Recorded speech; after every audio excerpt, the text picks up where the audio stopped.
রব্বে করিম বললেন, আমি যখন খুশি হই তখন আমি মানুষের ঘরে আমি কন্যা সন্তান পাঠাই। খুশি হয় তখন আমি ওই ঘরে কন্যা সন্তানের জন্ম দিই, অর্থাৎ আমি কন্যা সন্তান পাঠাই। দ্বিতীয় নাম্বার, আমি যখন রব খুশি হই তখন মানুষের ঘরে আমি মেহমান পাঠাই। কয়টা গেল?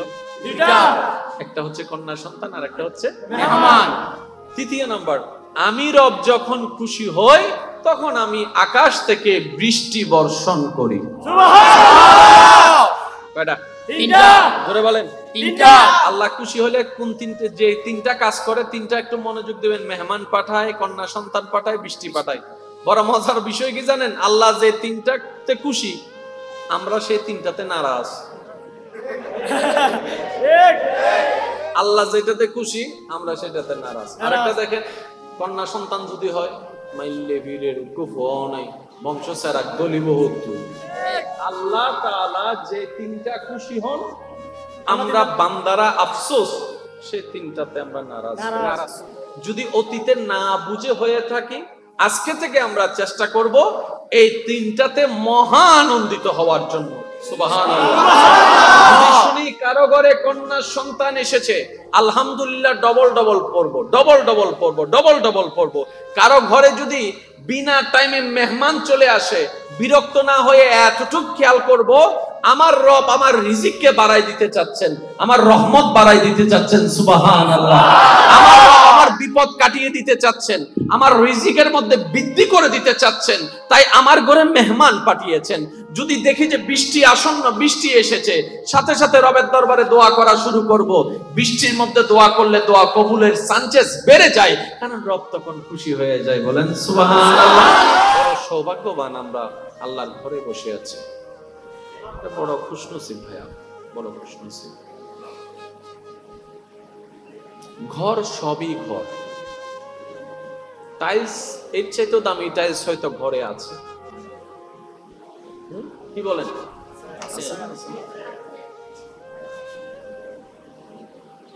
কোন টাইলস ওয়ালা ঘরে যদি আপনাকে ফ্লোরে বসতে দেয়, আপনি বসবেন?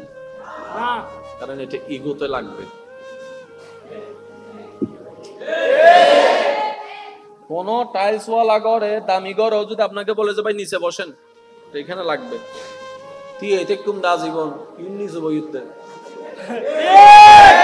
আমার একটা প্রেস্টিজ আছে, আমার একটা আছে। আজকে দেখেন এরকম শত মানুষ স্ব ইচ্ছায় সজ্ঞানে আল্লাহর ঘরের মেঝেতে বসে আছে। প্রেমের আওয়াজগুলা প্রেম নিয়ে বলার চেষ্টা করছি, আল্লাহর রহমতে আপনারা প্রেম নিয়ে শোনার চেষ্টা করুন। ওই রকম শত মানুষ স্ব ইচ্ছায় সজ্ঞানে, কাউকে বলতেই হয় নাই, জুতাটা বাহিরে সাইড করে রেখে নিজেই এসে নিচে বসে গেছে। কোন সে মানুষটা নিচে বসে আসে? যেই মানুষটা অন্য জায়গায় চেয়ারে বসে, ভিআইপি চেয়ারে বসে।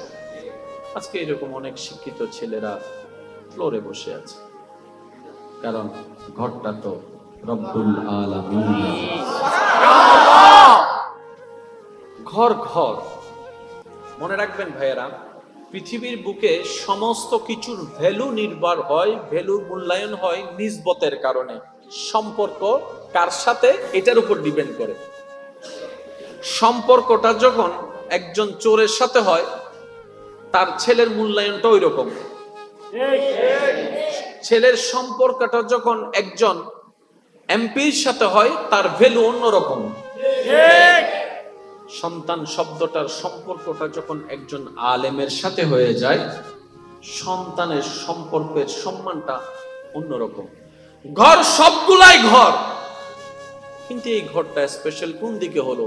বলে যে ওই বাইত, ওই ঘর আমার, ওই ঘর চাচার, ওই ঘর জেঠার, ওই ঘর খালার, ওই ঘর নানার, মামার, চাচার। এটা কার? বলে যে আল্লাহ। ঘরের সম্পর্কটা কার সাথে লাগলো? আল্লাহর সাথে। আল্লাহর সাথে লাগার সাথে সাথে এটার দাম হাজার হাজার হাজার ঘরের চাইতো মহামূল্যবান হয়ে গিয়েছে। বলেন সুবহানাল্লাহ। এবার আসো, এই এই জায়গায় একটা দোয়া দেখা যাচ্ছে, দেখেন, আচ্ছা না? এটা কি ভিতরে ঢুকার দোয়া নাকি বের হওয়ার দোয়া? সবাই মিলে বললে একটু শুনতে ভালো লাগবে। ভিতরে ঢুকার মতো একটা দোয়া আছে না? আপনারা একটু বলেন তো, ওদিক থেকে আছে? আপনারা একটু বলেন না, আছে না? তাহলে একটা ভিতরে ঢুকার দোয়া আর একটা বাইরে যাওয়ার দোয়া। আমরা আসলে ভাবার চেষ্টা করি না ইসলাম কত সুন্দর, কত গোছানো একটা ধর্ম, কিভাবে বুঝায়। ওই অনেক সময় হয় না যে আপনি নিজে রিয়েলাইজ করতে পারেন কোন একটা বিষয়, কিন্তু আপনাকে বলতে দিলে আপনি ওভাবে বলতে পারবেন না, নিজে বুঝতে পারবেন বাস বুঝাতে পারবেন না। এরকম কিছু বিষয় আছে কি না? আছে, বলেন না ভাই। আছে। এবার দেখেন, এই ঘরটা কার? আল্লাহর। আমি আস্তে আস্তে বলবো, আপনারা জোরে বলবেন, এই ঘরটা কার? আল্লাহর। এখানে ঢোকার সময় একটা দোয়া আছে, সবাই মিলে বলুন, আল্লাহুম্মা আফতাহলি আবওয়াব রাহমাতিকা। এবার আপনি আল্লাহর ঘরে ঢুকে গেলেন, বের হওয়ার সময় আপনি বললেন আল্লাহুম্মা ইন্নী আসআলুকা, সবাই মিলে বলুন আল্লাহুম্মা। দুইটা দোয়া দুই রকম, দুইটা দোয়া দুই রকম। কখনো কি একবার ভাবার চেষ্টা করেছি যে দুইটা দোয়া দুই রকম হলো কেন? এই দুইটা দোয়া যদি আমরা বুঝার চেষ্টা করি, আমাদের অনেক অনেক অনেক অজানা প্রশ্নের উত্তর এই দুইটা দোয়ার মধ্যে আল্লাহ দিয়ে দিয়েছেন। আর একটু জোরে সুবহানাল্লাহ। এবার আসুন একটু বুঝার চেষ্টা করি, কারণ অনেক তো হয়েছে, ঝগড়া করতে করতে দিন শেষ, তর্ক করতে করতে দিন শেষ, অন্যের দোষ খুঁজতে খুঁজতে আমাদের দিন শেষ, নিজের দোষ শুধরানোর আর সময় পেলাম না। আমি যখন, আপনি যখন, আমরা যখন অন্যের দোষের আমলনামা তালাশ করি, ঠিক ওই মুহূর্তে আমার কাঁধের ফেরেশতা আমার আমলনামা দেখতেই আছে, আমার আমলনামা খুঁজতেছে। যদি বুদ্ধিমান হতাম তাহলে দূরবীন দিয়ে অন্যকে না দেখে আয়না দিয়ে নিজেকে দেখতাম, তাহলে দুনিয়াটাও সফল হতো, পরকালটাও সুন্দর হয়ে যেত। বলেন সুবহানাল্লাহ। আল্লাহ তাআলা আমাদেরকে বুঝার তৌফিক দান করুক। আমিন। আল্লাহ তাআলা আমাদেরকে আপন প্রিয় বান্দা হওয়ার জন্য যা যা যেমন যেমন গুণ অর্জন করা দরকার, আমাদের সবাইকে সেই গুণে গুণান্বিত হওয়ার তৌফিক দান করুক। আমিন। এই ঘরটা কার বলেছিলেন? আল্লাহ। এখানে আমরা কি করতে আসি? ইবাদত করতে আসি, ঠিক আছে? আচ্ছা, এবার ইবাদতের মধ্যে আমাদের একটা প্রবলেম সবার হয়, এমনে কোনো জামিলা নাই, নামাজে দাঁড়াইলে এই সব কথা মনে করে, নামাজে মনোযোগী হতে চাই বাট আমি পারি না। যখনই ওযু করছি তখনও এমন কোনো প্রভাব ছিল না, যেই মাত্র মসজিদে ঢুকে নামাজে দাঁড়াইছি সারা দুনিয়ার সব খবর গোগল মামার মতো সামনে চলে আসছে, আমি আর ওই রকম মনোযোগটা দিতে পারছি না। আসুন আমরা যখন মসজিদে ঢুকি দোয়াটা কিভাবে পড়ি একটু সবাই মিলে বলুন, আল্লাহুম্মা আফতাহলি আবওয়াবা রাহমাতিকা। যখন আমরা রবের ঘরে প্রবেশ করি তখন আমরা সবাই মিলে বুঝে হোক না বুঝে হোক যে ফরিয়াদটুকু রবের দরবারে করি সেটা হচ্ছে আল্লাহুম্মা, ও আমার আল্লাহ।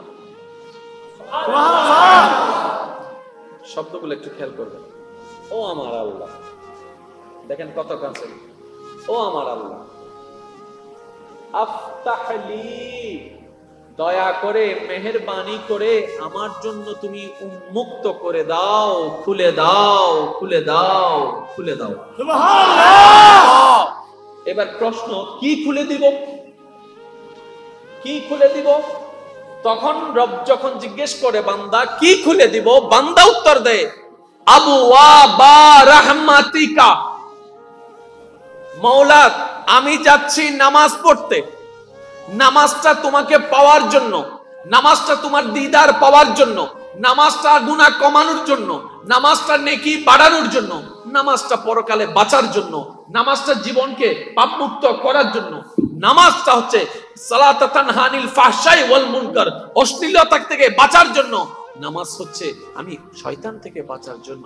কিন্তু আমার নামাজে শয়তান থেকে বাঁচাতে পারবে না যদি তোমার রহমত না থাকে, তোমার রহমত না থাকে, সুবহানাল্লাহ, তোমার সাহায্য না থাকলে আমার দ্বারা এটা কোয়াইট ইম্পসিবল, কখনো সম্ভবপর নয়। এবার বান্দা বলে, আমি তো মওলা নামাজের মাধ্যমে তোমার দরবারে হাজিরা দিতে যাচ্ছি, আমি এরাদা করেছি, এখন সাহায্যটা তুমি করো, রহমতটা তুমি করো। আল্লাহুম্মা আফতাহলি আবওয়াবা রাহমাতিকা, মওলা রে তোমার রহমতের যতগুলো দরজা আছে আমি অদমের জন্য সব দরজা তুমি দয়া করে খুলে দাও। আল্লাহু আকবার, ইয়া রাসূলুল্লাহ, ইয়া রাসূলুল্লাহ, জিন্দাবাদ জিন্দাবাদ জিন্দাবাদ। আওয়াজ একবার বলেন সুবহানাল্লাহ। এবার দরখাস্তটা আমরা করলাম কার কাছে?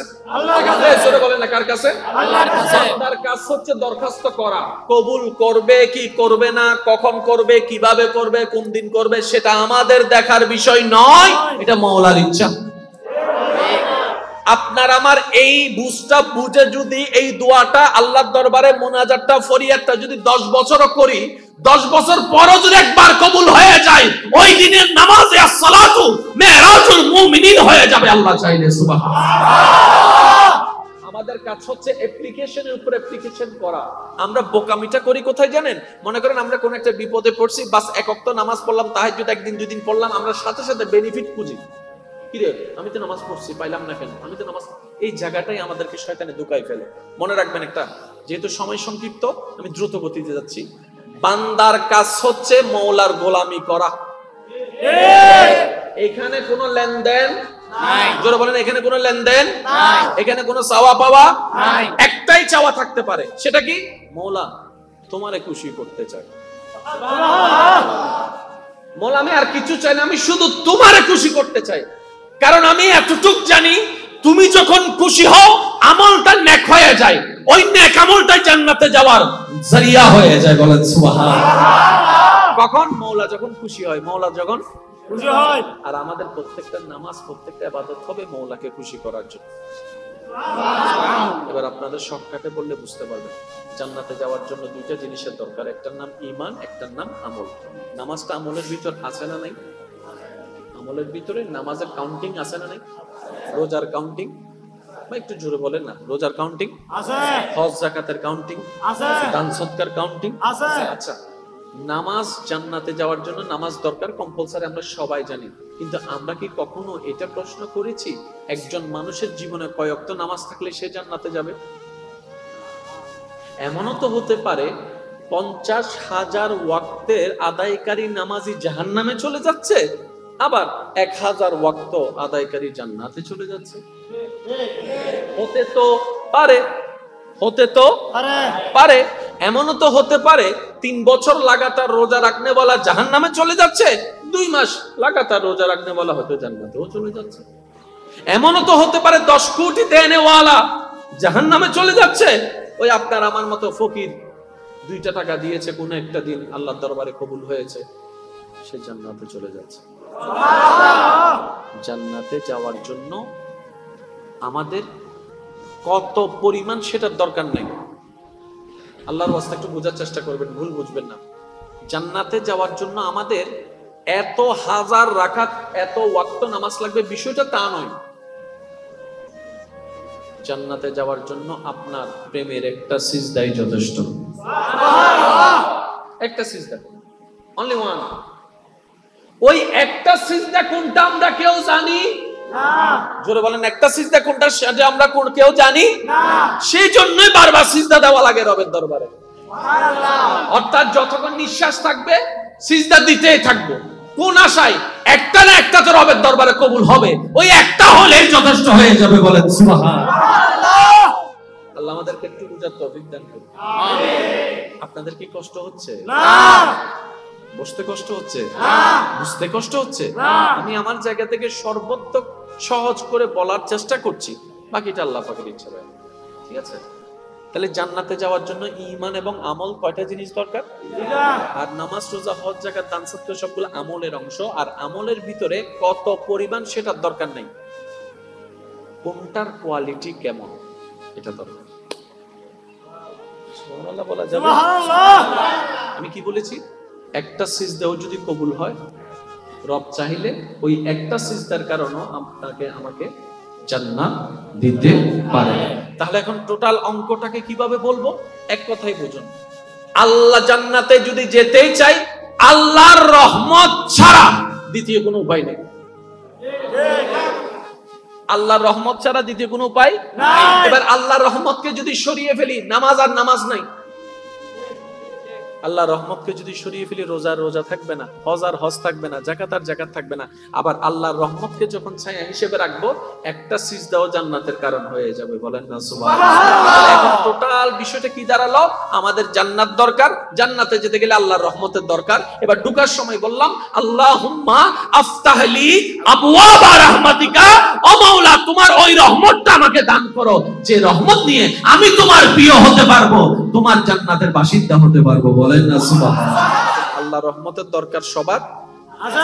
এবার মসজিদে ঢোকার সময় আমরা দোয়া করলাম, আল্লাহ তোমার রহমতের সমস্ত দরজা আমাদের জন্য খুলে দাও। এবার আপনি মসজিদে ঢুকলেন, আপনি ঢুকছেন, শয়তান মনে হয় ছেড়ে দিয়েছে আপনাকে না, শয়তান কিন্তু আজীবন তার ডিউটি পালন করবে। মনে কষ্ট নেবেন না, কথাটা একটু শুনতে অসুন্দর লাগলো, বুঝার জন্য। শয়তান সবসময় জিতে কেন জানেন? আমরা বলি না শয়তান জিতে যায়, শয়তান জিতে যায়। শয়তান জিতার পিছনেও কিন্তু একটা ক্লু আছে, যেটা আল্লাহ আমাদেরকে দিয়েছেন, কিন্তু আমরা নিতে জানি না। শয়তানের একটা বড় গুণ আছে, বুঝার জন্য বলা। সেটা হচ্ছে শয়তান কখনো নিরাশ হয় না, যে সবসময় ধৈর্য ধরে থাকে। ধৈর্য ধরলে জিতবে, আজ না হয় কাল জিতবে, যেই ধৈর্য ধরুক জিতবে। শয়তান মিস্টার শয়তান এটা ভালো করে জানে, সেজন্য শয়তান কারো পিছে লাগলে সহজে হতাশ হয় না। শয়তান কখনো হতাশ হয় না, এটা লেগেই থাকে। এটা বলে যে আজ না হয় কাল হবে, কাল না হয় পরশু হবে, পরশু না হয় তরশু আমার দলে আসবেই আসবেই আসবে। সে ধৈর্য ধরে থাকে বলেই সফল হয়।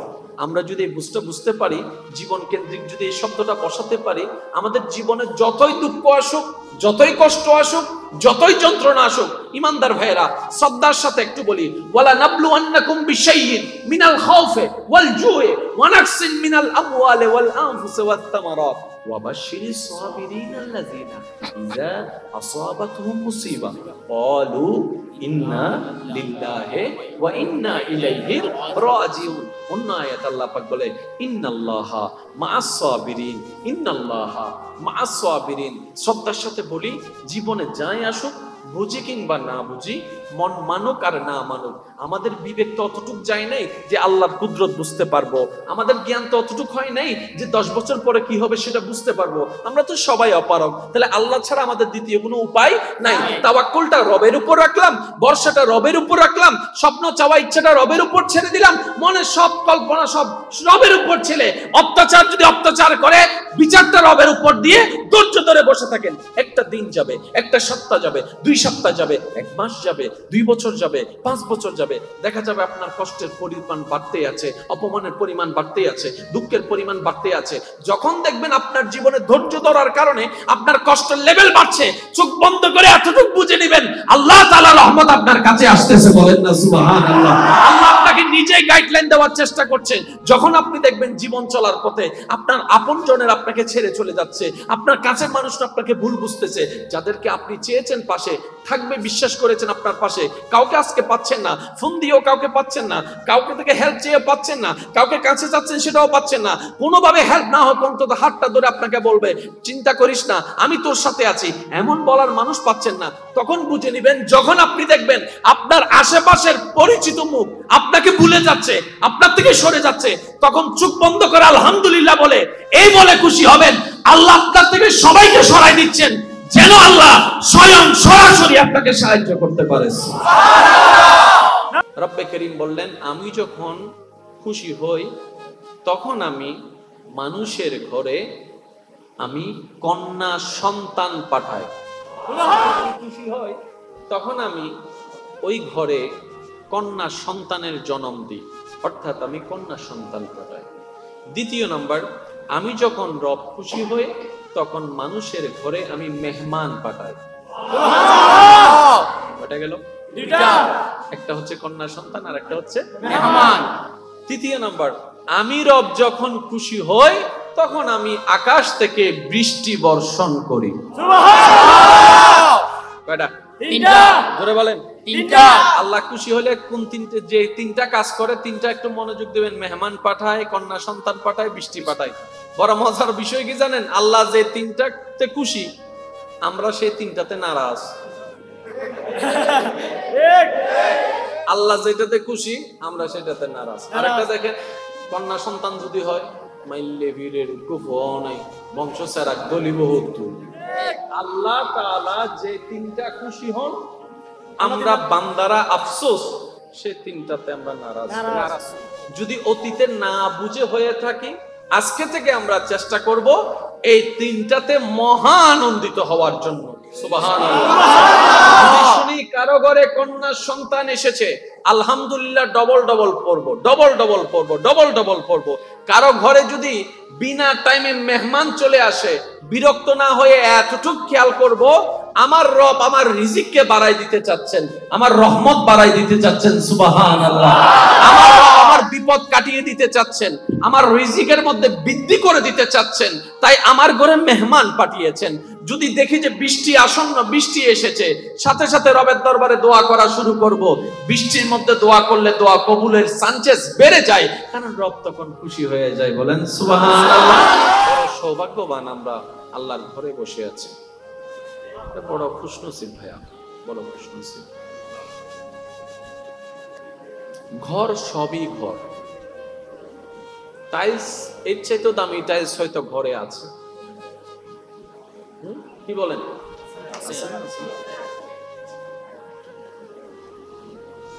কোন টাইলসওয়ালা ঘরে যদি আপনাকে ফ্লোরে বসতে দেয়, আপনি বসবেন?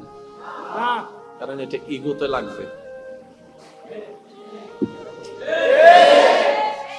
কোন টাইলসওয়ালা ঘরে, দামি ঘরেও যদি আপনাকে বলে যে ভাই নিচে বসেন, এখানে লাগবে। তুই এটা কম দা জীবন নিচে বইতে। আমার একটা প্রেস্টিজ আছে, আমার একটা আছে। আজকে দেখেন এরকম শত মানুষ স্ব ইচ্ছায় সজ্ঞানে আল্লাহর ঘরের মেঝেতে বসে আছে। প্রেমের আওয়াজগুলা প্রেম নিয়ে বলার চেষ্টা করছি, আল্লাহর রহমতে আপনারা প্রেম নিয়ে শোনার চেষ্টা করুন। ওই রকম শত মানুষ স্ব ইচ্ছায় সজ্ঞানে, কাউকে বলতেই হয় নাই, জুতাটা বাহিরে সাইড করে রেখে নিজেই এসে নিচে বসে গেছে। কোন সে মানুষটা নিচে বসে আসে? যেই মানুষটা অন্য জায়গায় চেয়ারে বসে, ভিআইপি চেয়ারে বসে। আজকে এরকম অনেক শিক্ষিত ছেলেরা ফ্লোরে বসে আছে, কারণ ঘরটা তো রব্বুল আলামিন। ঘর ঘর মনে রাখবেন ভাইয়েরা, পৃথিবীর বুকে সমস্ত কিছুর ভ্যালু নির্ভর হয়, ভ্যালু মূল্যায়ন হয় নিসবতের কারণে। সম্পর্ক কার সাথে, এটার উপর ডিপেন্ড করে। সম্পর্কটা যখন একজন চোরের সাথে হয়, তার ছেলের মূল্যায়নটা ওই রকম। ছেলের সম্পর্কটা যখন একজন এমপির সাথে হয়, তার ভ্যালু অন্যরকম। সন্তান শব্দটার সম্পর্কটা যখন একজন আলেমের সাথে হয়ে যায়, সন্তানের সম্পর্কের সম্মানটা অন্যরকম। ঘর সবগুলাই ঘর, কিন্তু এই ঘরটা স্পেশাল কোন দিকে হলো? বলে যে ওই বাইত, ওই ঘর আমার, ওই ঘর চাচার, ওই ঘর জেঠার, ওই ঘর খালার, ওই ঘর নানার, মামার, চাচার। এটা কার? বলে যে আল্লাহ।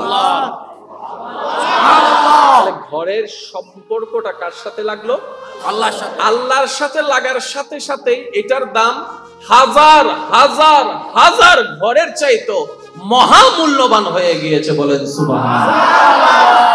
এবার আসো, এই জায়গায় একটা দোয়া দেখা যাচ্ছে, দেখেন, আচ্ছা না?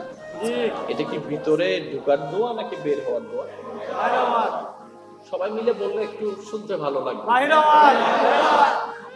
ভিতরে ঢুকার মতো একটা দোয়া আছে না? আপনারা একটু বলেন তো, ওদিক থেকে আছে? আপনারা একটু বলেন না, আছে না? তাহলে একটা ভিতরে ঢুকার দোয়া আর একটা বাইরে যাওয়ার দোয়া। আমরা আসলে ভাবার চেষ্টা করি না ইসলাম কত সুন্দর, কত গোছানো একটা ধর্ম, কিভাবে বুঝায়। ওই অনেক সময় হয় না যে আপনি নিজে রিয়েলাইজ করতে পারেন কোন একটা বিষয়, কিন্তু আপনাকে বলতে দিলে আপনি ওভাবে বলতে পারবেন না, নিজে বুঝতে পারবেন বাস বুঝাতে পারবেন না। এরকম কিছু বিষয় আছে কি না আছে বলেন না ভাই? আছে। এবার দেখেন এই ঘরটা কার? আল্লাহ। আমি আস্তে আস্তে বলবো, আপনারা জোরে বলবেন। এই ঘরটা কার? আল্লাহ। এখানে ঢোকার সময় একটা দোয়া আছে, সবাই মিলে বলুন, আল্লাহুম্মা আফতাহ লি আবওয়াব রাহমাতিকা। এবার আপনি আল্লাহর ঘরে ঢুকে গেলেন, বের হওয়ার সময় আপনি বললেন আল্লাহুম্মা ইন্নী, সবাই মিলে বলুন আল্লাহুম্মা দুইটা দোয়া দুই রকম, দুইটা দোয়া এরকম। কখনো কি একবার ভাবার চেষ্টা করেছি যে দুইটা দোয়া দুই রকম হলো কেন? এই দুইটা দোয়া যদি আমরা বোঝার চেষ্টা করি, আমাদের অনেক অনেক অনেক অজানা প্রশ্নের উত্তর এই দুইটা দোয়ার মধ্যে আল্লাহ দিয়ে দিয়েছেন। আর একটু জোরে সুবহানাল্লাহ। এবার আসুন একটু বোঝার চেষ্টা করি, কারণ অনেক তো হয়েছে, ঝগড়া করতে করতে দিন শেষ, তর্ক করতে করতে দিন শেষ, অন্যের দোষ খুঁজতে খুঁজতে আমাদের দিন শেষ, নিজের দোষ শুধরানোর আর সময় পেলাম না। আমি যখন, আপনি যখন, আমরা যখন অন্যের দোষের আমলনামা তালাশ করি, ঠিক ওই মুহূর্তে আমার কাঁধের ফেরেশতা আমার আমলনামা দেখতেই আছে, আমার আমলনামা খুঁজতেছে। যদি বুদ্ধিমান হতাম তাহলে দূরবীন দিয়ে অন্যকে না দেখে আয়না দিয়ে নিজেকে দেখতাম, তাহলে দুনিয়াটাও সফল হতো, পরকালটাও সুন্দর হয়ে যেত। বলেন সুবহানাল্লাহ। আল্লাহ তাআলা আমাদেরকে বুঝার তৌফিক দান করুক। আল্লাহ তাআলা আমাদেরকে আপন প্রিয় বান্দা হওয়ার জন্য যা যা যেমন যেমন গুণ অর্জন করা দরকার, আমাদের সবাইকে সেই গুণে গুণান্বিত হওয়ার তৌফিক দান করুক। আমিন। এই ঘরটা কার বলেছিলেন? আল্লাহ। এখানে আমরা কি করতে আসি? ইবাদত করতে আসি, ঠিক আছে? আচ্ছা, এবার ইবাদতের মধ্যে আমাদের একটা প্রবলেম সবার হয়, এমনে কোনো জামিলা নাই, নামাজে দাঁড়াইলে এই সব কথা মনে করে, নামাজে মনোযোগী হতে চাই বাট আমি পারি না। যখনই ওযু করছি তখনও এমন কোনো প্রভাব ছিল না, যেই মাত্র মসজিদে ঢুকে নামাজে দাঁড়াইছি সারা দুনিয়ার সব খবর গোগল মামার মতো সামনে চলে আসছে, ঠিক। আমি আর ওই রকম মনোযোগটা দিতে পারছি না। আসুন আমরা যখন মসজিদে ঢুকি দোয়াটা কিভাবে পড়ি একটু সবাই মিলে বলেন, আল্লাহুম্মা আফতাহ লি আবওয়াবা রাহমাতিকা। যখন আমরা রবের ঘরে প্রবেশ করি তখন আমরা সবাই মিলে বুঝে হোক না বুঝে হোক যে ফরিয়াদটুকু রবের দরবারে করি সেটা হচ্ছে আল্লাহুম্মা, ও আমার আল্লাহ। সুবহানাল্লাহ। শব্দগুলো একটু খেয়াল করবেন, ও আমার আল্লাহ। দেখেন কত কাছে, ও আমার আল্লাহ। আফতাহ লি, দয়া করে মেহেরবানি করে আমার জন্য তুমি উন্মুক্ত করে দাও, খুলে দাও, খুলে দাও, খুলে দাও। সুবহানাল্লাহ। এবার প্রশ্ন, কি খুলে দিব? কি খুলে দিব? তখন রব যখন জিজ্ঞেস করে বান্দা কি খুলে দিব, বান্দা উত্তর দেয় আবওয়াবা রাহমাতিকা।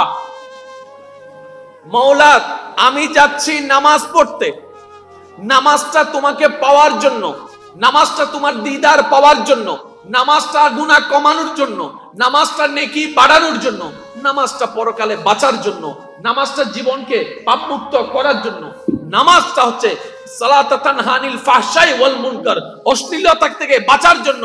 নামাজ হচ্ছে আমি শয়তান থেকে বাঁচার জন্য, কিন্তু আমার নামাজে শয়তান থেকে বাঁচাতে পারবে না যদি তোমার রহমত না থাকে, তোমার রহমত না থাকে, সুবহানাল্লাহ। তোমার সাহায্য না থাকলে আমার দ্বারা এটা কোয়াইট ইম্পসিবল, কখনো সম্ভবপর নয়। এবার বান্দা বলে আমি তো মওলা নামাজের মাধ্যমে তোমার দরবারে হাজিরা দিতে যাচ্ছি, আমি এরাদা করেছি, এখন সাহায্যটা তুমি করো, রহমতটা তুমি করো। আল্লাহুম্মা আফতাহ লি আবওয়াবা রাহমাতিকা। মওলা রে তোমার রহমতের যতগুলো দরজা আছে আমি অদমের জন্য সব দরজা তুমি দয়া করে খুলে দাও। আল্লাহু আকবার। ইয়া রাসূলুল্লাহ, ইয়া বাজাতুল জিন্দাবাদ, জিন্দাবাদ। জিন্দাবাদ। আওয়াজ একবার বলেন সুবহানাল্লাহ। এবার দরখাস্তটা আমরা করলাম কার কাছে? আল্লাহর কাছে। জোরে বলেন না কার কাছে? আল্লাহর কাছে। তার কাজ হচ্ছে দরখাস্ত করা। কবুল করবে কি করবে না, কখন করবে, কিভাবে করবে, কোন দিন করবে, সেটা আমাদের দেখার বিষয় নয়, এটা মাওলার ইচ্ছা। আপনার আমার এই বুঝটা বুঝে যদি এই দোয়াটা আল্লাহর দরবারে মুনাজাতটা ফরিয়াদটা যদি 10 বছরও করি, 10 বছর পরও যদি একবার কবুল হয়ে যায়, ওই দিনের নামাজে আসসালাতু মেরাজুল মুমিনিন হয়ে যাবে আল্লাহ চাইলে। সুবহানাল্লাহ। আমাদের কাজ হচ্ছে অ্যাপ্লিকেশনের উপর অ্যাপ্লিকেশন করা। আমরা বোকামিটা করি কোথায় জানেন? মনে করেন আমরা কোন একটা বিপদে পড়ছি, বাস এক ওয়াক্ত নামাজ পড়লাম, তাহাজ্জুদ একদিন দুই দিন পড়লাম, আমরা সাথে সাথে বেনিফিট খুঁজি। কিরে আমি তো নামাজ পড়ছি, পাইলাম না কেন? আমি তো নামাজ, এই জায়গাটাই আমাদেরকে শয়তানে ধোঁকায় ফেলে। মনে রাখবেন একটা, যেহেতু সময় সংক্ষিপ্ত আমি দ্রুত গতিতে যাচ্ছি। বান্দার কাজ হচ্ছে মওলার গোলামি করা। এখানে কোনো লেনদেন নাই। জোরে বলেন, এখানে কোনো লেনদেন নাই, এখানে কোনো চাওয়া পাওয়া নাই। একটাই চাওয়া থাকতে পারে, সেটা কি? মওলা তোমারে খুশি করতে চাই। মওলা আমি আর কিছু চাই না, আমি শুধু তোমারে খুশি করতে চাই। কারণ আমি এতটুক জানি, তুমি যখন খুশি হও আমলটা নেক হয়ে যায়, ওই নেক আমলটাই জান্নাতে যাওয়ার জরিয়া হয়ে যায়। বলেন সুবহানাল্লাহ। কখন? মওলা যখন খুশি হয়, মওলা যখন খুশি হয়। আর আমাদের প্রত্যেকটা নামাজ, প্রত্যেকটা ইবাদত হবে মওলাকে খুশি করার জন্য। এবার আপনাদের শর্টকাটে বললে বুঝতে পারবেন। জান্নাতে যাওয়ার জন্য দুইটা জিনিসের দরকার, একটার নাম ঈমান, একটার নাম আমল। নামাজটা আমলের ভিতর আছে না নাই? আমলের ভিতরে নামাজের কাউন্টিং আছে না নাই? রোজার কাউন্টিং, বা একটু জোরে বলেন না, রোজার কাউন্টিং আছে, হজ যাকাতের কাউন্টিং আছে, দান সদকার কাউন্টিং আছে। আচ্ছা, নামাজ জান্নাতে যাওয়ার জন্য নামাজ দরকার, কম্পালসারি, আমরা সবাই জানি। কিন্তু আমরা কি কখনো এটা প্রশ্ন করেছি একজন মানুষের জীবনে কয় ওয়াক্ত নামাজ থাকলে সে জান্নাতে যাবে? এমনও তো হতে পারে 50,000 ওয়াক্তের আদায়কারী নামাজি জাহান্নামে চলে যাচ্ছে, আবার 1000 ওয়াক্ত আদায়কারী জান্নাতে চলে যাচ্ছে। হতে তো পারে, হতে তো পারে। এমনও তো হতে পারে 3 বছর লাগাতার রোজা রাখনে वाला জাহান্নামে চলে যাচ্ছে, 2 মাস লাগাতার রোজা রাখনে वाला হয়তো জান্নাতেও চলে যাচ্ছে।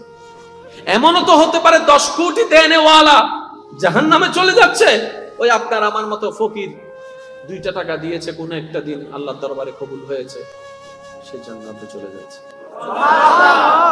জান্নাতে যাওয়ার জন্য আমাদের কত পরিমাণ সেটার দরকার নাই। আল্লাহর ওয়াস্তে একটু বোঝার চেষ্টা করবেন, ভুল বুঝবেন না। জান্নাতে যাওয়ার জন্য আমাদের এত হাজার রাকাত, এত ওয়াক্ত নামাজ লাগবে, বিষয়টা তা নয়। জান্নাতে যাওয়ার জন্য আপনার প্রেমের একটা সিজদাই যথেষ্ট। একটা সিজদা, অনলি ওয়ান। ওই একটা সিজদা কোনটা আমরা কেউ জানি না। জোরে বলেন, একটা সিজদা কোনটা সেটা আমরা কেউ জানি না। সেই জন্যই বারবার সিজদা দেওয়া লাগে রবের দরবারে। সুবহানাল্লাহ। অর্থাৎ যতক্ষণ নিঃশ্বাস থাকবে সিজদা দিতেই থাকবো। কোন আশায়? একটা না একটা তো রবের দরবারে কবুল হবে, ওই একটা হলেই যথেষ্ট হয়ে যাবে। বলেন সুবহানাল্লাহ। আল্লাহ আমাদেরকে একটু বুঝার তৌফিক দান করুন। আমিন। আপনাদের কি কষ্ট হচ্ছে? না। বসতে কষ্ট হচ্ছে? না। বুঝতে কষ্ট হচ্ছে? না। আমি আমার জায়গা থেকে সর্বোত্তম সহজ করে বলার চেষ্টা করছি, বাকিটা আল্লাহ পাকের ইচ্ছা। ঠিক আছে? তাহলে জান্নাতে যাওয়ার জন্য ঈমান এবং আমল কয়টা জিনিস দরকার? আর নামাজ, রোজা, হজ, যাকাত, দান সদকা সবগুলো আমলের অংশ। আর আমলের ভিতরে কত পরিমাণ সেটার দরকার নাই, কোনটার কোয়ালিটি কেমন এটা দরকার। সুবহানাল্লাহ বলা যাবে? আমি কি বলেছি? একটা সিজদাও যদি কবুল হয়, রব চাইলে ওই একটা সিজদার কারণে আপনাকে আমাকে জান্নাত দিতে পারে। তাহলে এখন টোটাল অঙ্কটাকে কিভাবে বলবো? এক কথাই বুঝুন, আল্লাহ জান্নাতে যদি যেতেই চাই, আল্লাহর রহমত ছাড়া দ্বিতীয় কোনো উপায় নেই। আল্লাহর রহমত ছাড়া দ্বিতীয় কোনো উপায় নাই। এবার আল্লাহর রহমতকে যদি সরিয়ে ফেলি, নামাজ আর নামাজ নাই। আল্লাহ রহমতকে যদি সরিয়ে ফেলি, রোজার রোজা থাকবে না, হজ আর হজ থাকবে না, জাকাত আর জাকাত থাকবে না। আবার আল্লাহর রহমতকে যখন ছায়া হিসেবে রাখবো, একটা সিজদাও জান্নাতের কারণ হয়ে যাবে। বলেন না সুবহানাল্লাহ। এখন টোটাল বিষয়টা কি দাঁড়ালো? আমাদের জান্নাত দরকার, জান্নাতে যেতে গেলে আল্লাহর রহমতের দরকার। এবার ঢুকার সময় বললাম আল্লাহুম্মা আফতাহলি আবওয়াবা রাহমাতিকা, ও মাওলা তোমার ওই রহমতটা আমাকে দান করো, যে রহমত নিয়ে আমি তোমার প্রিয় হতে পারবো, তোমার জান্নাতের বাসিন্দা হতে পারবো। বলেন না সুবহানাল্লাহ। আল্লাহ রহমতের দরকার সবার আছে। এবার মসজিদে ঢোকার সময় আমরা দোয়া করলাম, আল্লাহ তোমার রহমতের সমস্ত দরজা আমাদের জন্য খুলে দাও। এবার আপনি মসজিদে ঢুকলেন, আপনি ঢুকছেন, শয়তান মনে হয় ছেড়ে দিয়েছে আপনাকে। না। শয়তান কিন্তু আজীবন তার ডিউটি পালন করবে। মনে কষ্ট নিবেন না, কথাটা একটু শুনতে অসুন্দর লাগলো বুঝার জন্য। শয়তান সবসময় জিতে কেন জানেন? আমরা বলি না শয়তান জিতে যায়, শয়তান জিতে যায়। শয়তান জিতার পিছনেও কিন্তু একটা ক্লু আছে, যেটা আল্লাহ আমাদেরকে দিয়েছেন, কিন্তু আমরা নিতে জানি না। শয়তানের একটা বড় গুণ আছে, বুঝার জন্য বলা। সেটা হচ্ছে শয়তান কখনো নিরাশ হয় না, যে সবসময় ধৈর্য ধরে থাকে। ঠিক। ধৈর্য ধরলে জিতবে, আজ না হয় কাল জিতবে, যেই ধৈর্য ধরুক জিতবে। শয়তান মিস্টার শয়তান এটা ভালো করে জানে, সেজন্য শয়তান কারো পিছে লাগলে সহজে হতাশ হয় না। শয়তান কখনো হতাশ হয় না, এটা লেগেই থাকে। এটা বলে যে আজ না হয় কাল হবে, কাল না হয় পরশু হবে, পরশু না হয় তরশু আমার দলে আসবে আসবে আসবে। সে ধৈর্য ধরে থাকে বলেই সে সফল হয়। আমরা যদি বুঝতে পারি, জীবন কেন্দ্রিক যদি এই শব্দটা বসাতে পারি, আমাদের জীবনে যতই দুঃখ আসুক, যতই কষ্ট আসুক, যতই যন্ত্রণা আসুক, ইমানদার ভাইয়েরা শ্রদ্ধার সাথে একটু বলি, ওয়ালা নাবলুওয়ান্নাকুম বিশাইইন মিনাল খাউফি ওয়াল জুই ওয়া নাকসিন মিনাল আমওয়ালি ওয়াল আনফুসি ওয়াত থামারাত ওয়া বাশশিরিস সাবিরিনাল্লাযিনা ইযা আসাবাতহুম মুসিবা ক্বালু ইন্না লিল্লাহি ওয়া ইন্না ইলাইহি রাজিউন। অন্য আয়াত আল্লাহ পাক বলে ইন্নাল্লাহা মাআস সাবিরিন, ইন্নাল্লাহা মাআস সাবিরিন। শ্রদ্ধার সাথে বলি, জীবনে যাই আসুক, বুঝি কিংবা না বুঝি, মন মানুক আর না মানুক, আমাদের বিবেক তো অতটুক যায় নাই যে আল্লাহর কুদরত বুঝতে পারবো। আমাদের জ্ঞান তো অতটুক হয় নাই যে 10 বছর পরে কি হবে সেটা বুঝতে পারবো। আমরা তো সবাই অপারগ। তাহলে আল্লাহ ছাড়া আমাদের দ্বিতীয় কোনো উপায় নাই। তাওয়াক্কুলটা রবের উপর রাখলাম, ভরসাটা রবের উপর রাখলাম, স্বপ্ন চাওয়া ইচ্ছাটা রবের উপর ছেড়ে দিলাম, মনে সব কল্পনা সব রবের উপর ছেড়ে, অত্যাচার যদি অত্যাচার করে বিচারটা রবের উপর দিয়ে ধৈর্য ধরে বসে থাকেন। একটা দিন যাবে, একটা সপ্তাহ যাবে, 2 সপ্তাহ যাবে, 1 মাস যাবে, 2 বছর যাবে, 5 বছর যাবে, দেখা যাবে আপনার কষ্টের পরিমাণ বাড়তেই আছে, অপমানের পরিমাণ বাড়তেই আছে, দুঃখের পরিমাণ বাড়তেই আছে। যখন দেখবেন আপনার জীবনে ধৈর্য ধরার কারণে আপনার কষ্টের লেভেল বাড়ছে, চোখ বন্ধ করে এতটুকু বুঝে নেবেন আল্লাহ তাআলার রহমত আপনার কাছে আসতেছে। বলেন না সুবহানাল্লাহ। আল্লাহ আপনাকে নিজেই গাইডলাইন দেওয়ার চেষ্টা করছেন। যখন আপনি দেখবেন জীবন চলার পথে আপনার আপনজনের আপনাকে ছেড়ে চলে যাচ্ছে, আপনার কাছের মানুষরা আপনাকে ভুল বুঝতেছে, যাদেরকে আপনি চেয়েছেন পাশে থাকবে, বিশ্বাস করেছেন আপনার পাশে, কাউকে আজকে পাচ্ছেন না, ফোন দিয়েও কাউকে পাচ্ছেন না, কাউকে থেকে হেল্প চেয়ে পাচ্ছেন না, কাউকে কাছে যাচ্ছেন সেটাও পাচ্ছেন না, কোনোভাবে হেল্প না হোক অন্তত হাতটা ধরে আপনাকে বলবে চিন্তা করিস না আমি তোর সাথে আছি, এমন বলার মানুষ পাচ্ছেন না। তখন বুঝে নিবেন, যখন আপনি দেখবেন আপনার আশেপাশের পরিচিত মুখ আপনাকে ভুলে যাচ্ছে, আপনার থেকে সরে যাচ্ছে, তখন চোখ বন্ধ করে আলহামদুলিল্লাহ বলে এই বলে খুশি হবেন আল্লাহ আপনার থেকে সবাইকে সরাই দিচ্ছেন, যেন আল্লাহ স্বয়ং সরাসরি আপনাকে সাহায্য করতে পারে। রব্বে করিম বললেন, আমি যখন খুশি হই তখন আমি মানুষের ঘরে আমি কন্যা সন্তান পাঠাই। খুশি হয় তখন আমি ওই ঘরে কন্যা সন্তানের জন্ম দিই, অর্থাৎ আমি কন্যা সন্তান পাঠাই। দ্বিতীয় নাম্বার, আমি যখন রব খুশি হই তখন মানুষের ঘরে আমি মেহমান পাঠাই। কয়টা গেল? একটা হচ্ছে কন্যা সন্তান আর একটা হচ্ছে মেহমান।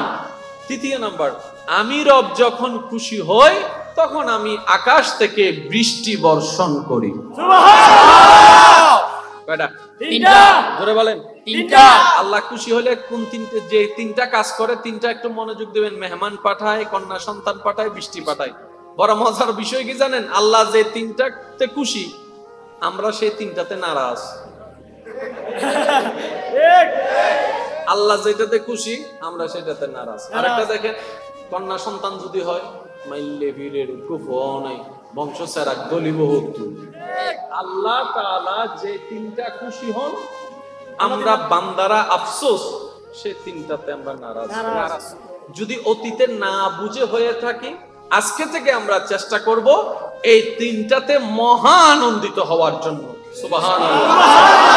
শুনি কারো ঘরে কন্যা সন্তান এসেছে, আলহামদুলিল্লাহ ডবল ডবল পড়বো, ডবল ডবল পড়বো, ডবল ডবল পড়বো। কারো ঘরে যদি বিনা টাইমে মেহমান চলে আসে, বিরক্ত না হয়ে এতটুকু খেয়াল করব, আমার রব আমার রিজিককে বাড়াই দিতে চাচ্ছেন, আমার রহমত বাড়াই দিতে চাচ্ছেন। সুবহানাল্লাহ। আমার রব আমার বিপদ কাটিয়ে দিতে চাচ্ছেন, আমার রিজিকের মধ্যে বৃদ্ধি করে দিতে চাচ্ছেন, তাই আমার ঘরে মেহমান পাঠিয়েছেন। যদি দেখি যে বৃষ্টি আসন্ন, বৃষ্টি এসেছে, সাথে সাথে রবের দরবারে দোয়া করা শুরু করব। বৃষ্টির মধ্যে দোয়া করলে দোয়া কবুলের চান্সেস বেড়ে যায়, কারণ রব তখন খুশি হয়ে যায়। বলেন সুবহানাল্লাহ। বড় সৌভাগ্যবান আমরা, আল্লাহর ঘরে বসে আছি। বড় খুশনসিব ভাইয়া, বড় খুশনসিব। ঘর সবই ঘর, টাইলস এর চাইতে দামি টাইলস হয়তো ঘরে আছে। কি বলেন?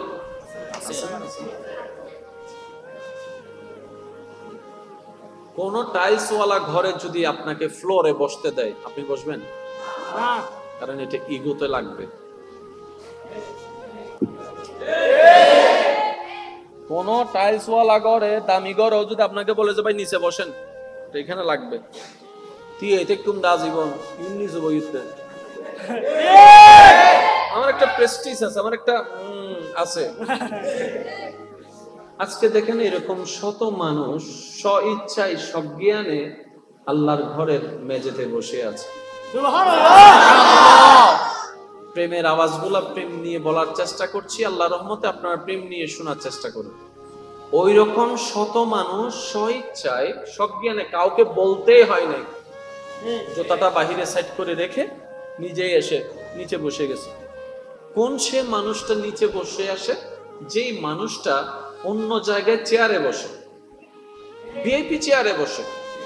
আজকে এরকম অনেক শিক্ষিত ছেলেরা ফ্লোরে বসে আছে, কারণ ঘরটা তো রব্বুল আলামিন। ঘর ঘর মনে রাখবেন ভাইয়েরা, পৃথিবীর বুকে সমস্ত কিছুর ভ্যালু নির্ভর হয়, ভ্যালু মূল্যায়ন হয় নিসবতের কারণে। সম্পর্ক কার সাথে, এটার উপর ডিপেন্ড করে। সম্পর্কটা যখন একজন চোরের সাথে হয়, তার ছেলের মূল্যায়নটা ওই রকম। ছেলের সম্পর্কটা যখন একজন এমপির সাথে হয়, তার ভ্যালু অন্যরকম। সন্তান শব্দটার সম্পর্কটা যখন একজন আলেমের সাথে হয়ে যায়, সন্তানের সম্পর্কের সম্মানটা অন্যরকম। ঘর সবগুলাই ঘর, কিন্তু এই ঘরটা স্পেশাল কোন দিকে হলো? বলে যে ওই বাইত, ওই ঘর আমার, ওই ঘর চাচার, ওই ঘর জেঠার, ওই ঘর খালার, ওই ঘর নানার, মামার, চাচার। এটা কার? বলে যে আল্লাহ। ঘরের সম্পর্কটা কার সাথে লাগলো?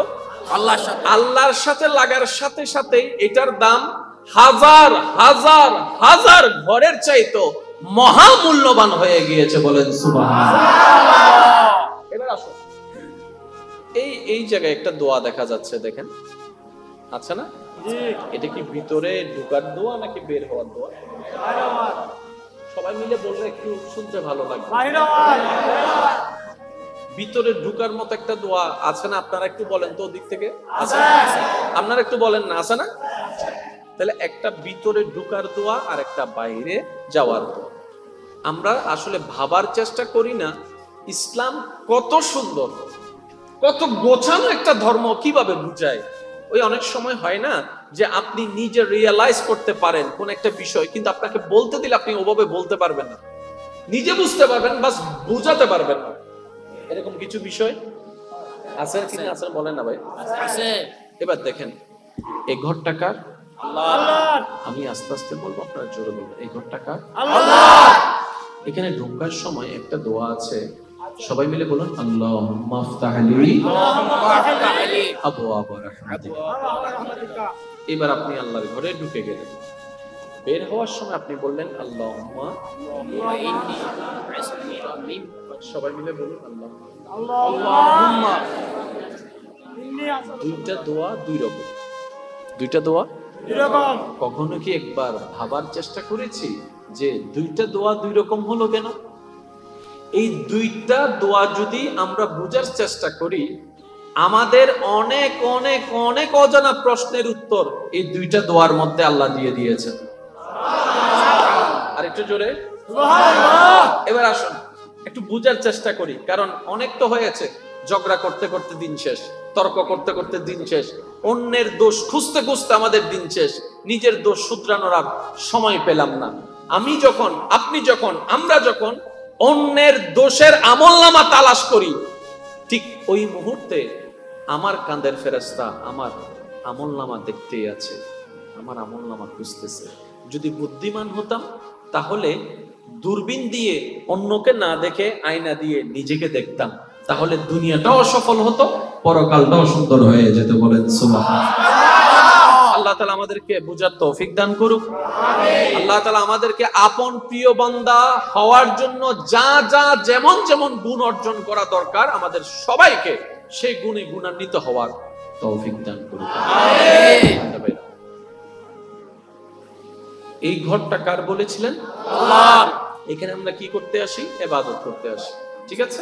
আচ্ছা, এবার ইবাদতের মধ্যে আমাদের একটা প্রবলেম সবার হয়, এমনে কোনো জামিলা নাই, নামাজে দাঁড়াইলে এই এই এই এই সব কথা মনে করে, নামাজে মনোযোগী হতে চাই বাট আমি পারি না। যখনই ওযু করছি তখনও এমন কোনো প্রভাব ছিল না, যেই মাত্র মসজিদে ঢুকে নামাজে দাঁড়াইছি সারা দুনিয়ার সব খবর গোগল মামার মতো সামনে চলে আসছে। ঠিক। আমি আর ওই রকম মনোযোগটা দিতে পারছি না। আসুন আমরা যখন মসজিদে ঢুকি দোয়াটা কিভাবে পড়ি একটু সবাই মিলে বলেন আল্লাহুম্মা আফতাহলি আবওয়াবা রাহমাতিকা। যখন আমরা রবের ঘরে প্রবেশ করি তখন আমরা সবাই মিলে বুঝে হোক না বুঝে হোক যে ফরিয়াদটুকু রবের দরবারে করি সেটা হচ্ছে আল্লাহুম্মা, ও আমার আল্লাহ। সুবহানাল্লাহ। শব্দগুলো একটু খেয়াল করবেন। ও আমার আল্লাহ, দেখেন কত কাছে। ও আমার আল্লাহ, আফতাহলি, দয়া করে মেহেরবানি করে আমার জন্য তুমি উন্মুক্ত করে দাও, খুলে দাও, খুলে দাও, খুলে দাও। সুবহানাল্লাহ। এবার প্রশ্ন, কি খুলে দিব? কি খুলে দিব? তখন রব যখন জিজ্ঞেস করে বান্দা কি খুলে দিব, বান্দা উত্তর দেয় আবওয়াবা রাহমাতিকা। মাওলা আমি যাচ্ছি নামাজ পড়তে, নামাজটা তোমাকে পাওয়ার জন্য, নামাজটা তোমার দিদার পাওয়ার জন্য, নামাজটা গুনাহ কমানোর জন্য, নামাজটা নেকি বাড়ানোর জন্য, নামাজটা পরকালে বাঁচার জন্য, নামাজটা জীবনকে পাপমুক্ত করার জন্য। নামাজটা হচ্ছে সালাত তানহা আনিল ফাহশাই ওয়াল মুনকার, অশ্লীলতা থেকে বাঁচার জন্য। নামাজ হচ্ছে আমি শয়তান থেকে বাঁচার জন্য, কিন্তু আমার নামাজে শয়তান থেকে বাঁচাতে পারবে না যদি তোমার রহমত না থাকে, তোমার রহমত না থাকে। সুবহানাল্লাহ। তোমার সাহায্য না থাকলে আমার দ্বারা এটা কোয়াইট ইম্পসিবল, কখনো সম্ভবপর নয়। এবার বান্দা বলে আমি তো মওলা নামাজের মাধ্যমে তোমার দরবারে হাজিরা দিতে যাচ্ছি, আমি ইরাদা করেছি, এখন সাহায্যটা তুমি করো, রহমতটা তুমি করো। আল্লাহুম্মা আফতাহলি আফতাহলি আবওয়াবা রাহমাতিকা। মওলা রে, তোমার রহমতের যতগুলো দরজা আছে আমি অদমের জন্য সব দরজা তুমি দয়া করে খুলে দাও। আল্লাহু আকবার। ইয়া রাসূলুল্লাহ, ইয়া রাসূলুল্লাহ, জিন্দাবাদ জিন্দাবাদ জিন্দাবাদ। আওয়াজ একবার বলেন সুবহানাল্লাহ। এবার দরখাস্তটা আমরা করলাম কার কাছে? আল্লাহর কাছে। জোরে বলেন না কার কাছে? আল্লাহর কাছে। তার কাজ হচ্ছে দরখাস্ত করা। কবুল করবে কি করবে না, কখন করবে, কিভাবে করবে, কোন দিন করবে, সেটা আমাদের দেখার বিষয় নয়, এটা মাওলার ইচ্ছা।